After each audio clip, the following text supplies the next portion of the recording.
नमस्कार मंडळी, श्री स्वामी समर्थ। तर बऱ्याच मुलांचं किंवा मुलींचं लग्न ठरत नाही। तुमच्या मुला मुलींच्या लग्नात सतत अडचणी येत असतील, वय वाढत चाललेलं असेल किंवा ठरलेलं लग्न मोडत असेल तर हा व्हिडिओ खास तुमच्यासाठीच आहे। या व्हिडिओमध्ये मुलांचं लवकर विवाहासाठी आपण एक साधा सोपा परंतु अत्यंत प्रभावी उपाय करणार आहोत। आपल्याला फक्त झेंडूचं फूल आहे तर ते या ठिकाणी ठेवायचं आहे। तर झेंडूचं फूल आपल्याला त्याचं काय करायचं आहे, त्याच्यावरती कोणती सेवा आपल्याला करायची आहे, यामुळे मुलांचं लग्न हे लवकरात लवकर होणार आहे। तर ही संपूर्ण माहिती आपण जाणून घेणार आहोत। त्यापूर्वी चॅनलवरती नवीन असाल तर चॅनलला सबस्क्राइब करा, व्हिडिओ पाहत असताना व्हिडिओला लाईक करा, त्याचप्रमाणे श्री स्वामी समर्थ अशी कमेंट करा। तर मंडळी, येत्या गुरुवारी आलेली आहे कमला एकादशी, तिला पद्मिनी एकादशी असं देखील म्हटलं जातं, कारण हिंदू धर्मातील अत्यंत पवित्र दिवस आहे जो प्रामुख्याने भगवान विष्णू आणि माता लक्ष्मीच्या उपासनेसाठी समर्पित असतो। प्रत्येक 3 वर्षांनी येणाऱ्या अधिक महिन्यातील पुरुषोत्तम मास शुक्ल किंवा कृष्ण पक्षातील एकादशीला कमला किंवा पद्मिनी एकादशी म्हटलं जातं। कमला हे माता लक्ष्मीचेच एक नाव आहे। या दिवशी व्रत केल्याने आर्थिक संकटे दूर होतात आणि घरात सुख शांती समृद्धी नांदत असते। तसेच आपण जे काही उपाय जे काही सेवा करत असतो तर त्याचं देखील 1001% फळ आपल्याला प्राप्त होत असतं। सामान्य महिन्यातील एकादशीपेक्षा या दिवशी केलेले दान, जप आणि उपवास 10 पटीने अधिक फलदायी मानले जातात। तसेच जीवनातील अडथळे संकटे दूर होऊन मानसिक शांतता लाभत असते। आपल्याला हा जो उपाय करायचा आहे तर या उपायासाठी आपल्याला बघा 11 झेंडूची फुलं पाहिजेत। ती देखील आपल्याला ताजी टवटवीत झेंडूची फुलं आणायची आहेत, सुकलेली कोमजलेली आणायची नाही। तर ताजी टवटवीत तुम्ही आदल्या दिवशी देखील आणून फ्रीजमध्ये ठेवू शकता, प्लास्टिकच्या पिशवीमध्ये। तर झेंडूची फुलं आपल्याला आणायची आहेत। तसेच आपल्याला 5 तुळशीची पाने ती देखील आपल्याला लागणार आहे। तुळशीची पाने देखील तुम्ही आदल्या दिवशी तोडून ठेवायची आहेत, कारण एकादशीच्या दिवशी तुळशीला स्पर्श करायचा नाही, तुळशी मातेला जल देखील अर्पण करायचं नाही। तसेच आपल्याला काय करायचं आहे, थोडंसं केशर असेल तर त्याचं थोडंसं पाणी आपल्याला लागणार आहे, थोडेसे पिवळे वस्त्र लागणार आहे, खडी साखर आणि तुपाचा दिवा, बस एवढंच साहित्य आपल्याला लागणार आहे। जर शक्य असेल तर कमलाचं फूल तुम्हाला मिळालं तर ते देखील तुम्ही घेऊ शकता। जर तुम्हाला कमलाचं फूल मिळालं नाही तर मग तुम्ही गुलाबाचं फूल देखील घेऊ शकता। बस एवढंच साहित्य आपल्याला लागणार आहे। एकादशी विष्णूंची तिथी आहे, कमळ लक्ष्मीचे आसन आणि झेंडू पिवळा गुरुग्रह तिघे एकत्र आले की लग्नाचे योग एकदम पक्क होतात। खास करून मुलींसाठी आणि मुलांसाठी हा उपाय एकदम बेस्ट आहे। बृहस्पती गुरुग्रह विवाहाचा कारक आहे। कमळ लक्ष्मी एकादशीला विष्णू लक्ष्मीची पूजा करून हे दोन्ही फुले वाहिली की संसार लवकर जुळतो। पत्रिकेत शुक्र कमजोर असेल, गुरुग्रह कमजोर असेल तरी हा उपाय एकदम जबरदस्त काम करत असतो। तर मैत्रिणींनो, कारण बघा माझे जे व्हिडिओ बहुतेक माझ्या मैत्रिणी जास्त प्रमाणात पाहत असतात, तर त्यांच्यासाठी मी सांगते की हा उपाय आहे तर हा उपाय एकदम जबरदस्त आहे। तुम्ही फक्त पूर्ण श्रद्धेने विश्वासाने तुम्हाला हा उपाय व्यवस्थितपणे करायचा आहे। बघा, तुम्हाला 11 गुरुवारी हा उपाय करायचा आहे, म्हणजे गुरुवारी एकादशी आहे तर ह्या एकादशीपासून तुम्हाला 10 गुरुवार हे उपाय म्हणजे ही सेवा तुम्हाला करायची आहे, मनोभावे श्रद्धेने करायची आहे। बघा, 11 गुरुवार येणार पण नाही तोपर्यंत मुलांचं लग्न हे होणारच। फक्त स्वामींवरती विश्वास ठेवायचा आहे, कारण करता करविणारा शेवटी तो आहे। आपण फक्त उपाय करणार आहोत आणि तो आपल्याकडनं करून घेणार आहे। मैत्रिणींनो, लग्न रखडले, मुलगा मुलगी बघून बघून तुम्ही थकलेले आहात तर बघा ही एकादशी गुरुवारी पण आले आहे, त्यामुळे हा योग चुकू नका। कारण आज तुम्हाला मी सांगते कमळ आणि झेंडूचा असा उपाय जो 11 एकादशीमध्येच मुलांचं लग्न हे जुळणार आहे।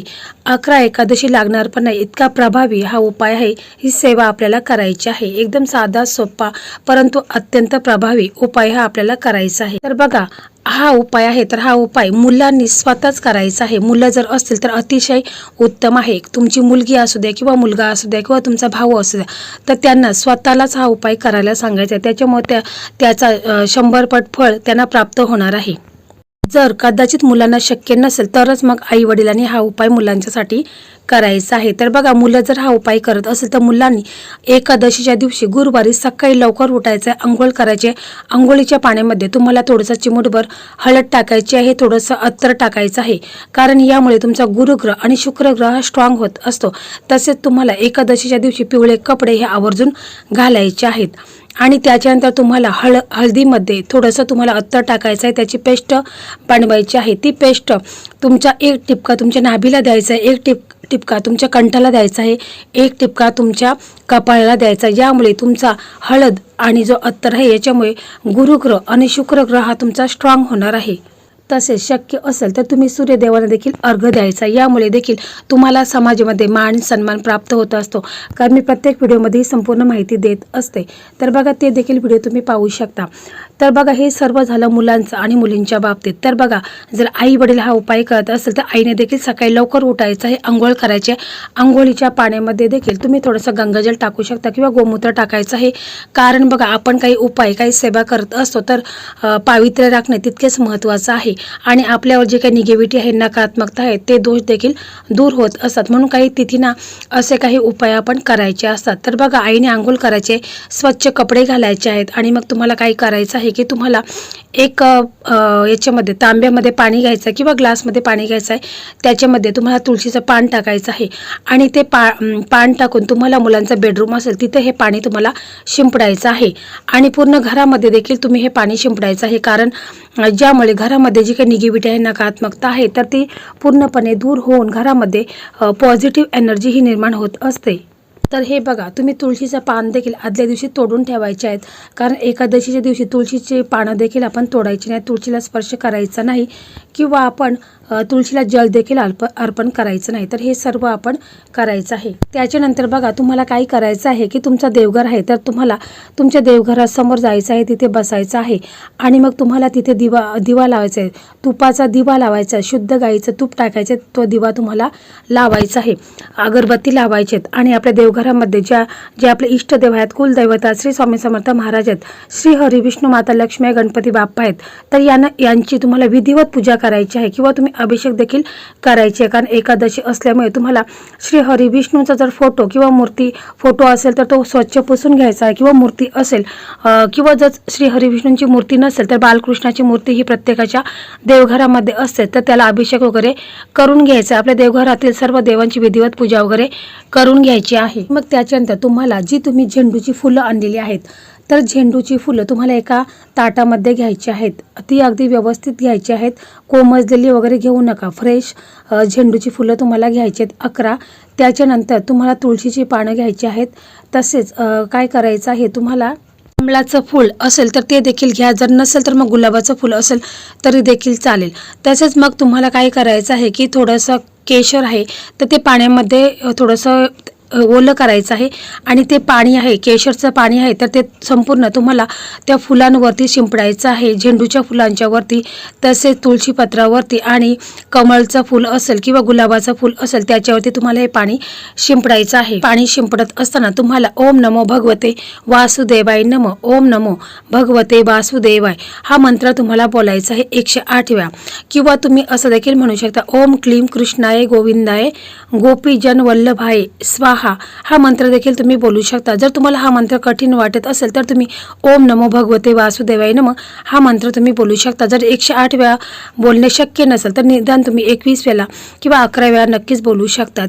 त्याच्यानंतर तुम्हाला काय करायचं आहे तर बघा मुलांच्या कुंडलीमध्ये गुरुग्रह आणि शुक्रग्रह हा कमजोर असेल तर मुलांना चांगला जॉब लागत नाही, नोकरीमध्ये त्यांच्या अडचणी निर्माण होतात किंवा प्रमोशन होत नाही किंवा मुलं जर शिक्षण घेत असेल तर शिक्षणामध्ये देखील त्यांच्या अडथळे निर्माण होत असतात। हे सर्व गुरुग्रह आणि शुक्रग्रह कमजोर असल्यामुळे होत असतात। तसेच मुलांचा विवाहामध्ये अडचणी देखील यामुळेच होत असतात। तर त्यासाठीच बघा आपला हा जो उपाय आहे तर यामुळे गुरुग्रह शुक्रग्रह हा स्ट्रॉंग होणार आहे। तसेच बघा तुम्हाला जर काही शंका असेल तर तुम्ही मुलांची जी कुंडली आहे तर ती तुम्ही एखाद्या ज्योतिषाला दाखवायची आहे, मुलांच्या कुंडलीमध्ये कोणते दोष आहेत तर ते पाहूनच तुम्ही हा उपाय करायचा आहे।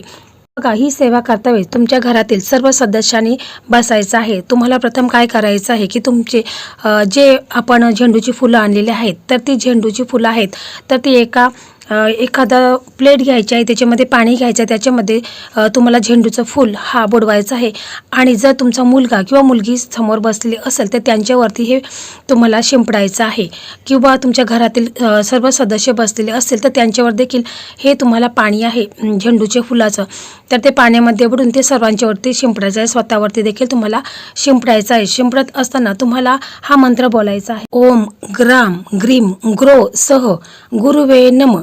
हा मंत्र तुम्हाला बोलायचा आहे आणि मग तुम्हाला ते पाणी आहे तर ते मुलांच्यावर शिंपडायचं आहे आणि मग त्याच्यानंतर तुम्हाला काय करायचं आहे, हळदीचा टिळा आहे तर तो तुम्ही मुलाच्या लावायचा आहे किंवा मुलगी असेल तर तिच्या लावायचा आहे आणि श्री हरिविष्णूंच्या देखील तुम्हाला हळदीचा टिळा लावायचा आहे. मग त्याच्यानंतर तुम्हाला काय करायचं आहे की जी 11 झेंडूची फुलं आहेत तर ती तुम्हाला तुमच्या मुलाच्या हातात द्यायचं आहे आणि मग तुम्हाला काय करायचं आहे, एक झेंडूचं फुल आहे तर श्री हरिविष्णूंना अर्पण करायचं आहे आणि मग तुम्हाला हा मंत्र बोलायचा आहे, ओम ग्रीम ग्रो सह गुरुवे नम. पुन्हा तुम्हाला तो झेंडूचा फूल आहे तर तो श्री हरिविष्णूंना अर्पण करायचा आहे आणि पुन्हा तुम्हाला हा मंत्र बोलायचा आहे. म्हणजे तुम्हाला 11व्या जे 11 फुलं आहेत तर ती श्री हरिविष्णूंना अर्पण करायचे आहेत आणि 11व्या तुम्हाला हा मंत्र बोलायचा आहे. जर समजा मुलं तुमची नसेल तर मग आई जर हा उपाय करत असेल तर आईने देखील आपल्या हातामध्ये अशा प्रकारेच फुलं ठेवायची आहेत आणि मग एक एक करून मंत्र बोलायचा आहे आणि श्री हरिविष्णूंना अर्पण करायचं आहे. त्याच्यानंतर जो आपण कमळाचं फूल आणलेलं आहे, समजा जर नसेल कमळाचं फूल तर गुलाबाचं फूल असेल तर तो तुम्हाला माता लक्ष्मीच्या चरणी अर्पण करायचं आहे. त्याला देखील केशरचं थोडंसं पाणी शिंपडायचं आहे आणि मग तुम्हाला माता लक्ष्मीच्या चरणापाशी अर्पण करायचं आहे. तसेच आपण तुळशीची जी 5 पानं घेतलेली आहेत तर ती देखील श्री हरिविष्णूंना अर्पण करायची आहेत. मग याच्यानंतर तुम्हाला खडी साखरेचा नैवेद्य तुम्हाला भोग दाखवायचा आहे आणि मग त्याच्यानंतर काय करायचं आहे की तुमचा मुलगा किंवा मुलगी असेल तर तुम्हाला काय करायचं आहे की मुलांना असं तिथे बसलेले असेल तर त्यांचे दोन्ही हात असे ठेवायचे आहेत, समोर असे हात उघडे करून ठेवायचे आहेत आणि मग तुम्हाला काय करायचं आहे, झेंडूचं फूल घ्यायचं आहे आणि त्या झेंडूच्या एखाद्या प्लेटमध्ये पाणी घ्यायचं आहे आणि झेंडूच्या फुलांनी ते पाणी आहे तर ते मुलांच्या दोन्ही हातांवरती असं शिंपडायचं आहे आणि तो मंत्र बोलायचा आहे जो आता मी तुम्हाला सांगितलं, ओम ग्राम ग्रीम सो गुरुवे नम. हा मंत्र तुम्ही बोलायचा आहे किंवा मुलगा जर बोलत असेल तर त्याला बोलायला सांगायचं आहे आणि हा पाणी तुम्हाला मुलांच्या हातावरती शिंपडायचं आहे. तर बघा, झेंडू पिवळ्या कलरचा असतो आणि गुरुचा कलर देखील पिवळा असतो. तर असं आपण मुलांच्यावरती जे पाणी शिंपडल्यानंतर मुलांचे हात लवकरच हळदीचे होतील, म्हणजे मुलांचं लग्न हे लवकरात लवकर होईल. फक्त आपल्याला पूर्ण श्रद्धेने विश्वासाने अशा प्रकारे करायचं आहे, परंतु मुलं या उपायासाठी नक्कीच हवीत. हे सर्व झाल्यानंतर तुम्हाला प्रार्थना करायची आहे की हे लक्ष्मी नारायणा, माझ्या विवाहातील सर्व दोष अडथळे दूर करा, मला लवकर मनासारखा जीवनसाथी मिळू दे, माझे घर लक्ष्मीने भरू दे. असं देखील तुम्हाला पूर्ण श्रद्धेने विश्वासाने मुलांनी बोलायचं आहे. आणि आई वडील हा उपाय करत असेल तर आई वडिलांनी देखील बोलायचं आहे की माझ्या मुलांच्या लग्नात जे काही अडथळे निर्माण झालेले आहेत तर ते दूर होऊन माझ्या मुलांचं लग्न हे लवकरात लवकर व्हावे, असं तुम्हाला श्री हरिविष्णू माता लक्ष्मीला प्रार्थना करायची आहे. तर बघा, हे सर्व झाल्यानंतर मग तुम्हाला दुसऱ्या दिवशी काय करायचं आहे की एकादशी झाली, द्वादशीला तुम्हाला जी फुलं आहेत म्हणजे जी झेंडूची फुलं आहेत तर ती तुम्हाला तुमच्या झाडांच्या कुंड्या असेल तर तिथे तुम्हाला ते ठेवायचे आहेत. यामुळे झाडांना देखील खत मिळेल. पाण्यात वगैरे सोडायची काहीच आवश्यकता नाही, झाडांच्या मध्ये ठेवली, कुंड्यांच्या मध्ये तरी देखील चालेल. तर बघा, तुम्ही पूर्ण श्रद्धेने विश्वासाने तुम्हाला करायचं आहे, कारण झेंडू असं आहे की जर तुमच्या घरामध्ये वास्तुदोष असेल तर तुम्ही झेंडूचं झाड हे अवश्य लावायचं आहे. यामुळे वास्तुदोष देखील दूर होत असतो. झेंडूचं झाड हे तुम्ही उत्तर किंवा पूर्व दिशेला जरूर लावा, यामुळे वास्तुदोष असेल ते देखील दूर होईल. तसा हा उपाय आहे, म्हणजे ही जी सेवा आपण केलेली आहे ह्या एकादशीला सुरुवात केलेली आहे. तर प्रत्येक गुरुवारी म्हणजे 10 गुरुवार तुम्हाला ही अशा प्रकारे सेवा करायची आहे.